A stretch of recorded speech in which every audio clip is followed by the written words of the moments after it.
வணக்கம் ஃப்ரெண்ட்ஸ், இன்றைக்கி நம்ம வீடியோவில் வந்து என்ன பார்க்க போகிறோம் அப்படின்னு சொன்னோம்னா, இது வந்து ஹீரோ ஸ்ப்ளெண்டரு BS6 வண்டியில் வந்து கம்ப்ளைண்ட் என்ன அப்படின்னு சொன்னோம்னா, ஃபஸ்ட்டு வந்து கரண்ட் வந்து வராமல் இருந்துச்சு.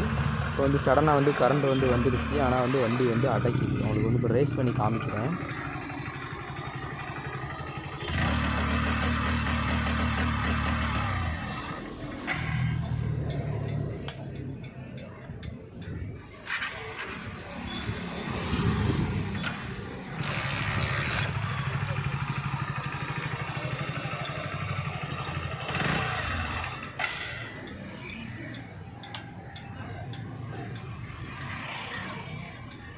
வண்டி வந்து இப்போ பார்த்தாலே தெரியும், நமக்கு வந்து அடைக்கும். அது மாதிரி ஐட்லிங்கில் வந்து நம்ம வந்து ரேஸ் பண்ணிவிட்டு த்ராட்டில் க்ளோஸ் பண்ணும்போது வண்டி வந்து ஆஃப் ஆகிடுது. இதுதான் வண்டியில் வந்து கம்ப்ளைண்ட்டு. அதுக்காக வந்து இதுவும் ஒரு மெக்கானிக் நண்பருடைய வண்டி. இதில் வந்து அவர் என்னென்ன பார்க்க முடியுமோ எல்லாமே பார்த்துட்டு தான் நம்மகிட்ட வந்து கொடுத்துட்டு பார்த்து தர சொல்லி கேட்டிருக்காங்க. நானும் வந்து ஒரு நாள் ட்ரை பண்ணேன்.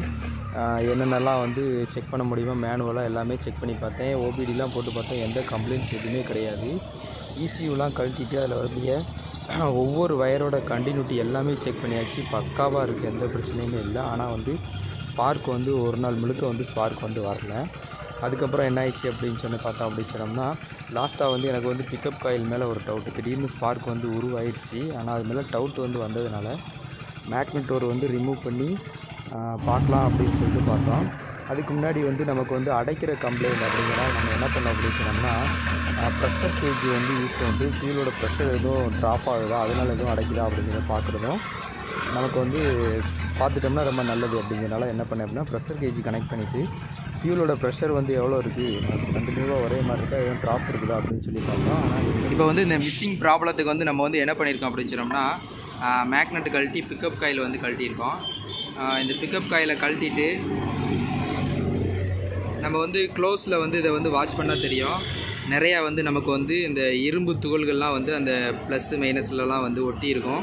பிக்கப் காயிலுக்கு பின்னாடியும் பார்த்தோம் அப்படின்னு சொன்னோம்னா நிறையா வந்து ஒட்டி இருக்கும். அந்த சைடில் இருக்கிறது ஃபுல்லாகவே நமக்கு வந்து அந்த இரும்பு துகள்கள் வந்து நமக்கு அந்த மேக்னெட் இருக்கக்கூடிய பகுதியில் வந்து ஒட்டிக்கிட்டு இருக்கும். இதுவும் ஒரு ப்ராப்ளமாக வந்து மேபி இருக்கலாம். ஆனால் இதுதான் ப்ராப்ளம்னு சொல்ல முடியாது, இருக்கலாம். இப்போ வந்து பிக்கப் காயிலில் வந்து நார்மலாக வந்து இந்த போல்ட்டு தான் இருக்கும். இந்த போல்ட்டு வந்து நம்ம வந்து மேக்னெட்டில் வச்சோம்னா ஒட்டும். ஏற்கனவே வந்து கம்பெனி தரப்புலேருந்து ஒரு சின்ன இன்ஃபர்மேஷன் வந்து கொடுத்துருந்தாங்க. இந்த மாதிரி டைப் வந்து இருக்கிற வண்டி வந்து இந்த மாதிரி மிஸ்ஸிங் ப்ராப்ளம் வரும் அப்படின்னு சொல்லிட்டு. இதுக்கு பதிலாக வந்து நமக்கு கம்பெனிலே வந்து SS போல்ட்டு வந்து நமக்கு வந்து கம்பெனி வைஸில் வந்து கிடைக்கும், வாங்கி வந்து மாட்டிக்கலாம். ஆனால் இப்போதைக்கு வந்து கம்பெனிக்கு போக முடியாது, ரொம்ப லாங்கில் இருக்கிறதுனால நான் என்ன பண்ணுறேன் அப்படின்னு சொன்னால், நம்மளோட இது வந்து நமக்கு வந்து பஜாஜில் வரக்கூடிய வைசரில் வரக்கூடிய ஸ்க்ரூ. இது வந்து ஸ்டீலு. இது வந்து நமக்கு வந்து ஒட்டாது. அதனால் நம்ம வந்து என்ன செய்ய போகிறேன் அப்படின்னு சொன்னால், இந்த போல்ட்டை வந்து எடுத்துகிட்டு இந்த ஸ்டார் ஸ்க்ரூவை வந்து இதில் வந்து நம்ம வந்து போட்டு ரெண்டு சைடுமே நம்ம வந்து போட்டு வந்து டைட் பண்ணிக்கலாம். அதுக்கு முன்னாடி நம்ம என்ன செய்யணும் அப்படின்னு சொன்னால், இந்த பிக்கப் காயில் வந்து நம்ம வந்து பெட்ரோலை வச்சு நல்லா க்ளீன் பண்ணிவிட்டு இந்த இடத்துல இந்த ப்ளஸ் மைனஸ் வந்து எதுவும் ஆகாத மாதிரி இதில் வந்து பேஸ்ட் அப்ளை பண்ணி காய வச்சுட்டு அதுக்கப்புறமா நம்ம வந்து மாட்டினோம் அப்படின்னு சொன்னோம்னா ஓரளவுக்கு கம்ப்ளைண்ட் வந்து கிளியர் ஆகுதா அப்படின்னு சொல்லி நம்ம வந்து பார்க்கலாம். இதுதான் கம்ப்ளைண்ட்டு அப்படிங்கிற வந்து கரெக்டாகவும் தெரியாது நமக்கு. இன்னும் இந்த மிஸ்ஸிங்க்கு நம்ம ஒரு இருக்கலாம் அப்படிங்கிற ஒரு நோக்கத்துக்காக தான் நம்ம வந்து வேலை பார்த்துக்கிட்டு இருக்கலாம். இது மேலே ஒரு டவுட் இருக்கிறதுனால. ஏன் அப்படின்னு சொன்னோம்னா, நான் நேற்று பார்க்கும்போது வண்டி வந்து ஸ்பார்க்கே வந்து வரல, பவர் காயிலுக்கு வந்து ஸ்பார்க்கே வந்து வரல. அப்புறம் திடீர்னு வந்து ஸ்பார்க் வந்து வந்துச்சு. அதுக்கப்புறம் ஸ்பார்க் வந்து இப்போ கரெக்டாக வந்துக்கிட்டு இருக்குது. வண்டி ஸ்டார்ட் ஆகுது, ஐடியில் மட்டும்தான் ஓடுது. ஆக்சிலேட்டர் கொடுத்தோம்னா நமக்கு வந்து அப்படியே அடைச்சி ஆஃப் ஆகுது. ஃபியூல் ப்ரெஷரும் பார்த்துருந்தோம், ஃபியூல் ப்ரெஷர் வந்து கரெக்டாக இருக்குது. ஆனால் அது வந்து மிஸ் ஆகிறது வந்து கரெக்டாக நமக்கு வந்து தெரியுது, கரண்ட்டு மிஸ்ஸிங் மாதிரியே நமக்கு வந்து இருக்குது. அதனால் வந்து இந்த ஒரு ஒர்க்கை வந்து பண்ணிவிட்டு நம்ம மேக்னெட் டோரை போட்டுட்டு அதுக்கப்புறமா வந்து நான் காமிக்கிறேன், வண்டி ஸ்டார்ட் பண்ணி எப்படி ஓடுதுன்னு சொல்லி பார்ப்போம். இப்போ நம்ம வந்து SS ஸ்க்ரூ போட்டோம். அது மாதிரி இந்த டெர்மினலில் வந்து க்ளூ கன் வந்து நம்ம வந்து அப்ளை பண்ணியிருக்கோம் அதில் வந்து. ஏன்னா வந்து இதுலேயே நமக்கு வந்து அந்த இரும்பு பிஸ்டல் வந்து உட்காந்து நமக்கு வந்து பாடி ஆகிற மாதிரி டவுட் இருக்கிறதுனால அதையும் பண்ணியிருக்கோம். இப்போ வண்டியில் வந்து ஃபிக்ஸ் பண்ணிவிட்டு அதுக்கப்புறம் வண்டி எப்படி இருக்குது அப்படின்னு சொல்லி பார்ப்போம். இப்போ நம்ம வந்து டோர் எல்லாமே வந்து போட்டுட்டோம். அதே மாதிரி நம்ம வந்து அந்த சைடு வந்து இன்ஜின் ஆயிலும் ஊற்றியாச்சு. வேறு எந்த இதுவுமே மாட்டல, அப்படியே தான் இருக்குது. இப்போ வந்து வண்டியை வந்து நம்ம முதல்ல வந்து ஸ்டார்ட் பண்ணி பார்ப்போம். பழைய ப்ராப்ளம் வந்து எப்படி இருக்குது அப்படின்னு சொல்லி பார்ப்போம்.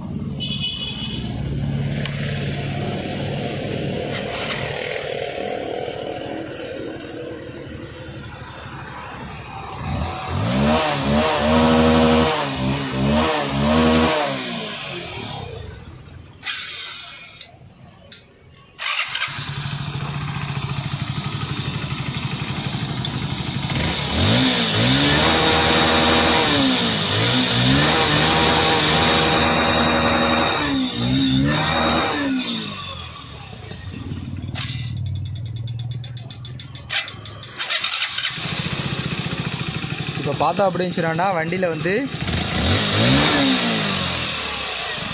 அந்த ஏற்கனவே இருந்த கம்ப்ளைண்ட் வந்து பக்காவாக வந்து நமக்கு வந்து அரெஸ்ட் ஆயிடுச்சு. இந்த வண்டியில் வந்து பிரச்சனை என்னவா இருந்திருக்கு அப்படின்னு சொல்லி பார்த்தோம் அப்படின்னு சொன்னோம்னா, நமக்கு இருந்த ப்ராப்ளம் வந்து என்ன அப்படின்னு சொன்னோம்னா, நமக்கு வந்து பிக்கப் காயிலும் அந்த பிக்கப் காயிலில் வந்து சைடில் வந்து நமக்கு வந்து அந்த பிசுராக வந்து நமக்கு வந்து இன்ஜினில் தேய்மானம் ஆகக்கூடிய அந்த பிசுரெலாம் வந்து ஒட்டியிருந்ததுனால நமக்கு வந்து உள்ளே உருவாகக்கூடிய வோல்டேஜ் வந்து உள்ளேயே நமக்கு வந்து ட்ராப் ஆகிறதுனால ECUக்கு சரியான சிக்னல் வந்து போகலை. அது மட்டும் இல்லாமல் நமக்கு வந்து இந்த போல்ட்டு வந்து இது வந்து நமக்கு வந்து ஸ்டெயின்லெஸ் போல்ட்டு கிடையாது, இரும்பு போல்ட்டு. இந்த போல்ட்டை வந்து நம்ம வந்து மாற்ற சொல்லியிருந்தாங்க. இதுவும் ஒரு காரணம் தான். நம்ம உள்ளே வந்து எஸ்எஸ்சில் இருக்கக்கூடிய அந்த ஸ்க்ரூ வந்து நான் வந்து போட்டிருக்கேன். இப்போ வண்டி வந்து பக்காவாக ஸ்டார்ட் ஆகுது, நல்லா ரேஸ் ஆகுது. ஏற்கனவே வந்து வண்டி வந்து ஸ்டார்ட் ஆகும், ஸ்லோவில் மட்டும்தான் ஓடும், ஆனால் வந்து ரேஸே ஆகாது. பக்காவாக இருக்குது. தேங்க்யூ ஃபார் வாட்சிங். இதே மாதிரி இன்னொரு வீடியோவில் சந்திப்போம்.